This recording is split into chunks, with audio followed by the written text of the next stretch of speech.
After an MU professor sued the school over guns, the university is fighting back. Good evening, everyone. I'm Collin Ruane. And I'm Emma Reckenberg. All right, Justin, thank you. A Fulton teen is in hot water tonight over a Facebook page he's accused of creating.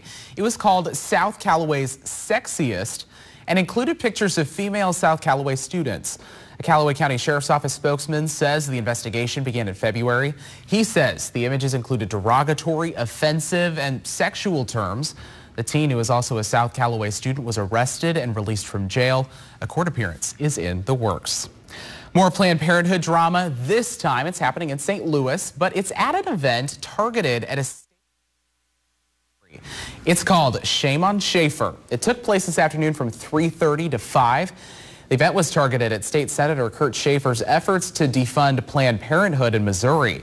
It is a debate that has been going on for the better part of a year. We reached out to Senator Schaefer for his take on the event, but have yet to get a response, though he has been active on social media regarding his opposition of Planned Parenthood funding.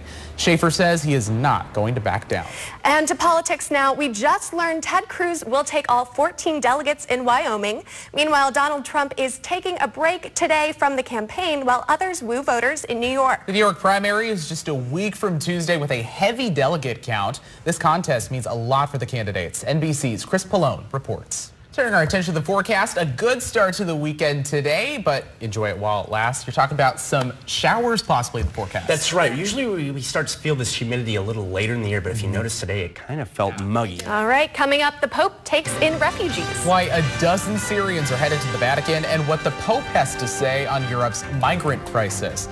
Plus, 2 days, 2 quakes, what rescuers are doing to help after Japan's earthquakes. That was NBC's Bill Neely reporting. In your other world news, aftershocks are still a concern in Japan 2 days after 2 quakes.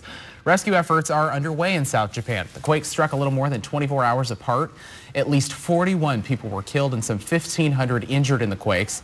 They flattened houses and triggered major landslides. Some 20,000 troops have been deployed to try and rescue people trapped under collapsed buildings. Iran says it's going to pressure the U.S. to ease its access to non-American banks. It would be part of the nuclear deal leaders reached last year. Iran says under the deal, the U.S. is required to implement commitments to remove barriers on banking cooperation. The Cardinals back in action against the Reds today. Adam Wainwright looking to get back on track after a rough start to the season. Redbird highlights next in sports. All right, coming up, sports getting a little more corporate. This time we're talking about basketball, the new place you will find ads in the next NBA season. An interesting development from the world of sports. The NBA is going to become the first major U.S. sports league to allow ads on uniforms. The 4 major pro sports leagues currently allow corporate logos on practice gear. Now the NBA will allow ad space on jerseys during the regular season. The ad space will be sold as part of a 3-year pilot program starting with the 2017-2018 season. Now here's a look at what's coming up tonight on KOMU 8 News at 10. A march through campus today rose awareness for violence in the community. Plus, today was the first day of the Boone County Farmers Market. We'll have that and much more tonight at 10. Temperature's too much.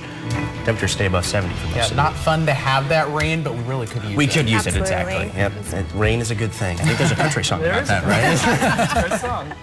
All right, that is our time for now. Thanks so much for joining us. We'll see you at 9 and 10.